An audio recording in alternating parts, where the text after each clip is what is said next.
সুপ্রভাত। বড়দের আমার প্রণাম এবং ছোটদের আমার অনেক অনেক অনেক ভালোবাসা জানিয়ে আজকের ভিডিওটি শুরু করছি। আমি সঙ্গীতা, আপনারা দেখছেন জলছবি ব্লগ। আশা করি প্রত্যেকে খুবই ভালো আছেন, আমিও খুব ভালো আছি। তাহলে চলুন আজকের ভিডিওটি শুরু করা যাক। দেখুন সকাল এখন 5:20, পূব আকাশে সবেমাত্র একটু রাঙা হয়েছে রবি, যদিও আকাশটা একটু মেঘলা মেঘলা রয়েছে। সেই জন্য সাধারণত এত সকাল সকাল ওঠা হয় না, তো আজ একটু ওর বাবা বেরোবে, কলকাতায় যাবে, আর ছেলেরও গিটার পরীক্ষা রয়েছে। মোটামুটি তো ঘুম থেকে উঠি ধরুন 6:30 7টার আগে ওঠাই হয় না, কিন্তু যেহেতু ও 6:30টার মধ্যে বেরোবে সেই জন্য 5টার অ্যালার্ম দিলেও উঠতে উঠতে সেই 5:30 হয়ে গেল। তো যাই হোক, ঘুম থেকে উঠেই দেখুন একদিকে ভাত বসিয়েছি চাটা নামিয়ে, আর একদিকে মাছের ঝোল বসিয়েছি। আর ওর বাবাকেও চাটা দিয়ে দিলাম, ও উঠে গেছে। যদিও ও বলেছিল সকালবেলা সেদ্ধ ভাত খেয়েই বেরোবে, কিন্তু আমাকে তো পরে বেলায় রান্না করতেই হবে, সেই জন্য ভাবলাম একবারে সকালবেলায় মাছের ঝোল ভাত করে নিই, পরে আর একটা কিছু করলেই হয়ে যাবে। তো এদিকে আজকে করেছি বরবটি দিয়ে আলু দিয়ে মাছের ঝোল আর ভাত। পরে আর জানো তো কিছুই রান্না করা লাগেনি। দুপুরবেলা একটু দোকান থেকে বিরিয়ানি কিনে নিয়ে এসেছিলাম, তাই খেয়েছিলাম সবাই মিলে। আর ওর বাবা তো সেই এসেছিল রাত্রিবেলা। তো যাই হোক, রান্নাটা আমার মোটামুটি কমপ্লিট হয়ে গেছে। এখন সব থেকে বড় কাজ বাকি রয়েছে, সেটা হচ্ছে আমার উঠোনটা ঝাড় দেওয়া হয়নি। যদিও এখন পুরো বাড়িটা ঝাড় দেবো না, অল্প একটু সামনেটা খালি ঝাড় দিয়ে নেবো, বাসি উঠোনে যেহেতু বেরোতে হয় না সেই জন্য। আর ওই যে ওর বাবাও চলে গেছে স্নান করতে, ওর জামা কাপড়টাও বার করে দিলাম, এসেই তো এখনই রেডি হবে। আর এই ফাঁকে যাই, আগে উঠোনটা ঝাড় দিয়ে আসি। ভাতটা বেড়ে রাখলাম, ঠান্ডা হয়ে যাবে তাড়াতাড়ি। ঝোলটা এখনো হয়নি, তো উঠোনটা ঝাড় দিতে দিতে মাছের ঝোলটাও হয়ে যাবে। উঠোনটাও ঝাড় দেওয়া হয়ে গেছে, এখন যাবো ওর বাবাকে খেতে দেবো, ওরও স্নান হয়ে গেছে। আজকে দেখুন কত ফুল ফুটেছে, আর বাবা এদিকে ফুল রেডি, এক্ষুনি বেরোবে।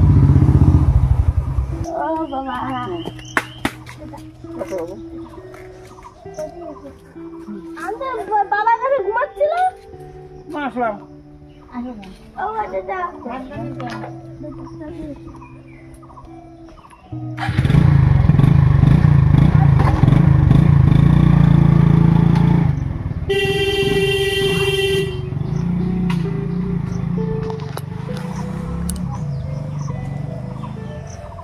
চলো না, তুমিও রেডি হও, এক্ষুনি পার্থ কাকাই এসে যাবে। ও তো তুমিও আজ সকাল সকাল উঠে গেছো। আর এই বর্ষার দিনে দেখুন এক ঝাঁক রেন লিলি ফুটেছে। তো পিঙ্ক কালার আর ইয়েলো কালার, দুটো কালারের ফুল রয়েছে আমাদের বাড়িতে। ছেলে চলে এসেছে ড্রয়িং ক্লাস থেকে, এখন ওর আর আমার জন্য একটুখানি টিফিন করে নিচ্ছি। তো এই ডিম পরোটা করবো, তো ময়দার মধ্যে লবণ, কাঁচা লঙ্কা, কাঁচা পেঁয়াজ, ধনেপাতা সব কিছু দিয়েছি, আর একটা ডিম ফাটিয়ে নিয়েছি। এটা ভালো করে মিক্স করে গুলিয়ে নেবো গোলাম রুটির মতন করে, তারপরে অল্প তেলে ভেজে নেব। ব্যাটার আমার রেডি। এইদিকে কড়াইতে 1 চামচ মাত্র তেল নিয়েছি, তেলটা গরম হয়ে গেলে ভেজে নেব। একটা রুটি ভাজতে মোটামুটি 1 চামচ তেল মতনই লাগবে, তার বেশি লাগে না।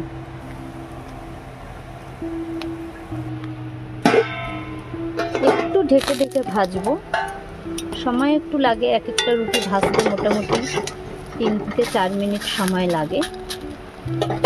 এক পিঠ আমার হয়ে গেছে, এবং আঁচ কমিয়ে ভাজতে হবে। 2 মিনিট মতন ঢেকে রেখেছিলাম, দেখো উল্টো পিঠটাও আমার হয়ে গেছে।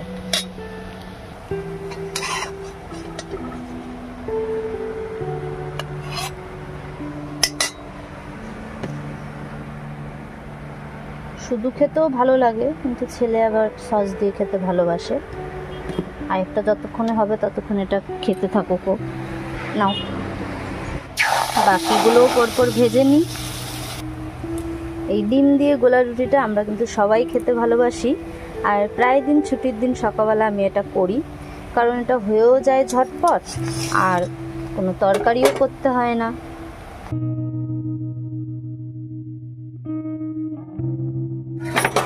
পুকু, প্লেটটা নিয়ে আসো, হয়েছে? এটাও নিয়ে যাও।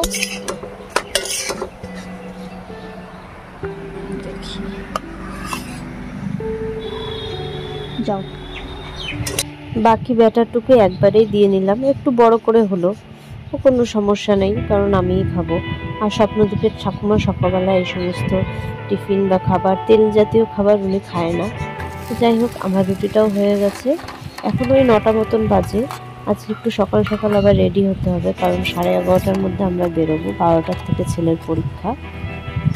আমার রুটিটাও হয়ে গেছে, আমার রুটিটা নিয়ে রাখি আপাতত, ঠান্ডা হোক, ততক্ষণে আমার আর ছেলের পোশাকটা বার করে নিই। সকাল এখন 10:30। তো আমারও স্নান হয়ে গেছে, ওদিকে ছেলেরও স্নান হয়ে গেছে। এখন পুজোটা দিয়ে নিচ্ছি, পুজো দিয়ে ছেলেকে অল্প করে একটু ভাত খাইয়ে নেব, খাইয়ে নিয়ে তারপরে রেডি হয়ে বেরোবো। কারণ পরীক্ষা দিয়ে আস্তে আস্তে প্রায় হয়তো 2-2:30টা বেজে যাবে। এবার ততক্ষণ তো ওই 2টো রুটি খেয়ে থাকা যায় না, যদিও ও বলছে খাবে না, কিন্তু তাও ওকে কটা খাইয়ে নিয়েই বেরোবো। আমার এই গ্রামীণ জীবনযাত্রা ছোট ছোট ব্লগ ভিডিওগুলো দেখতে আপনাদের কেমন লাগে কমেন্টে কিন্তু অবশ্যই জানাবেন। তো পুজো দিয়ে ছেলেকে অল্প দুটো ভাত খাইয়ে এই যে দেখুন রেডি হয়ে গেছি। পরীক্ষা 12টায়, কিন্তু আমার ছেলে এত ব্যস্ত করছে, জানি দেরি করে শুরু হবে, তাও একটু তাড়াতাড়ি করার চেষ্টা করছি। এই ছাতাটাও নিয়ে নি, বুঝলি বাবা, বৃষ্টি হয়। রেডি। এই ব্যাগটাই মেলা দিয়ে কেনা হয়েছিল এইবার, রথের মেলা। এই যে বেরিয়ে পড়েছি দুজনে। বললাম বাড়িতে দাঁড়াই, বাড়ির থেকেই অটোতে উঠি, তা না, ও একদম মানে ভয়ে অস্থির হয়ে যাচ্ছে, দেরি হয়ে যাবে দেরি হয়ে যাবে, তাই হাঁটাই শুরু করলাম। আর আমাদের দেখুন এখন তো নদী একদম ভরা জলে, আর ওই পারে সবাই মাছ ধরছে ব্রিজের উপরে। তো পৌঁছে গেছি আমরা বইগুলো। ছেলে আসলে যে স্কুলে পড়ে সেই স্কুলেই ওদের পরীক্ষা হয়। তো এতক্ষণ ধরে আঁকা পরীক্ষা হচ্ছিল, আঁকা পরীক্ষা শেষ হয়ে গেছে, এখন গান, গিটার আর নাচের পরীক্ষা শুরু হবে।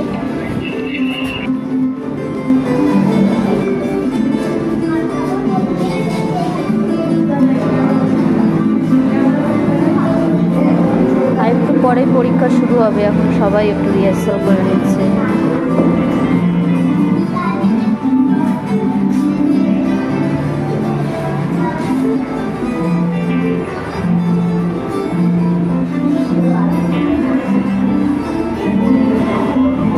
পাশে পেয়ে অনেকটাই ভয়টা কেটেছে। ওদিকে সবাই প্র্যাকটিস করছে, আর এইদিকে দেখুন ওরা দুই বন্ধু মিলে গল্প করছে। আমার ছেলের পাশে যে লাল গেঞ্জি পরে বসে রয়েছে ও হচ্ছে বিনায়ক। ওরা একসাথে একই ক্লাসে পড়ে, স্কুলেও সেম ক্লাস সেম সেকশন। তো ওর বন্ধুর সাথে গল্প করুক, আমিও একটু আমার বান্ধবীর সাথে দেখা করে আসি। এই যে তিথি, তিথি এখন খুব ব্যস্ত। সকাল থেকে ওদের সমীরদার যত স্টুডেন্ট ছিল তাদের সবার আজকে পরীক্ষা ছিল আঁকা, সেটাই এখন খাতা জমা হয়েছে, সেগুলো সব গোছানো হচ্ছে। এখনও পরীক্ষা চলছে, শেষের পর্যায়ে, যদিও আঁকা পরীক্ষা শেষ হলে পরে ওইদিকে গিটার আর গানের পরীক্ষা শুরু হবে। মোটামুটি পরীক্ষা এখন একদম শেষের পর্যায়ে বলাই চলে। তো প্রত্যেকটা রুমেই ওই 4-5 জন করে, আর বাকি রয়েছে খাতা জমা দিতে। এই রুমের এই কজনের দায়িত্ব আমার উপরে দিয়ে তিথি আবার নামলো নিচে, যেখানে গানের পরীক্ষা হবে সেখানে ওর সেটিং করতে গেছে। তবলা, হারমোনিয়াম, একটা গান পরীক্ষা হলে তো অনেক কিছুই লাগে, তো সেগুলো ও সব কিছুই প্রত্যেকবার ওর বাড়ির থেকেই নিয়ে আসে। সমস্ত পরীক্ষার্থীরা চলে গেছে, এখন রুমে রয়েছে শুধু আমি, দোলা, দোলার ওই যে বান্ধবী। আমি না, আমি শেষের কটা খাতাগুলি জমা নিয়েছি madam.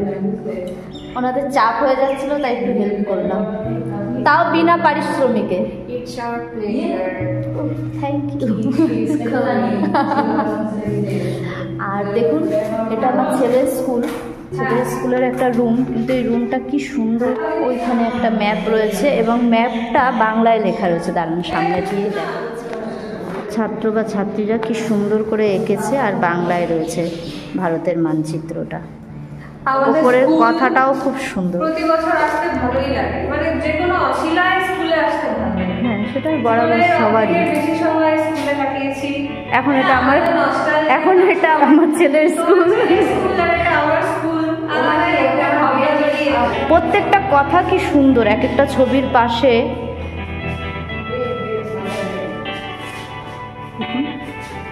A life of joy and happiness is possible only on the basis of knowledge and science.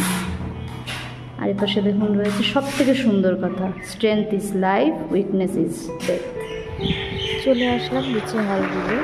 এখানে এখন সমীরদাকে বরণ করে নেওয়া হচ্ছে এবং সমীরদার সাথে আরও অন্যান্য যারা গণ্যমান্য ব্যক্তি শিক্ষকরা রয়েছেন তাদেরকেও বরণ করে নেওয়া হচ্ছে। আসলে আজকের এই এত বড় একটা কর্মকাণ্ডের প্রধান হচ্ছে সমীরদা। আর এদিকে দেখুন সিন্টুও চলে এসছে। তো ও হচ্ছে আমাদের ছেলে গিটারের স্যার। তো ও বলে দিচ্ছে এখন তার ছাত্রদের যে কোন রুমে গিয়ে বসতে হবে। এখন এই রুমে গানের পরীক্ষা হবে যেখানে ওরা বসেছিল, আর দোতলায় ওদের গিটারের পরীক্ষাটা হবে। তো এই যে একটা রুমে ওরা বসে রয়েছে, আর তার পাশের রুমেই হচ্ছে স্যারও চলে এসছেন। ওইদিকে পরীক্ষাও শুরু হয়ে গেছে, পাশের রুমে হবে পরীক্ষা। আর আমরা সব মায়েরা বাইরে দাঁড়িয়ে দাঁড়িয়ে গল্প করছিলাম, যদিও আর বেশিক্ষণ বাইরে দাঁড়িয়েছিলাম না কারণ প্রচণ্ড গরম ছিল। আমরা আবার পাশের রুমে এসে বসলাম। আর 5-6 জন মহিলা এক জায়গায় হলে তো পুরো শালিক পাখির মতন হাট বসে, সেই জন্যই আরও বিশেষ করে পরীক্ষার হলের বাইরে দাঁড়িয়ে থাকা গেল না, তাই রুমে এসে বসেছি আমরা।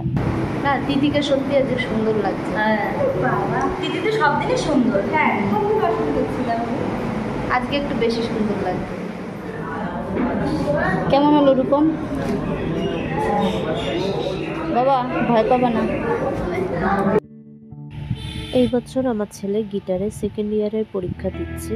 তো গত বছর একটু প্র্যাকটিক্যাল পরীক্ষায় বেশি হয়েছে, কিন্তু এই বছর দেখলাম যিনি পরীক্ষা নিচ্ছেন সেই স্যার মৌখিকও অনেক কিছু ধরছেন গিটার সম্পর্কে, এবং প্র্যাকটিক্যাল তো অবশ্যই বাজিয়ে শোনাতে হচ্ছে। সকালবেলা থেকে ছেলে একটু নার্ভাস ছিল, আর এখানে আসার পরে আবার একটু মনটা খারাপ হয়ে গেছে।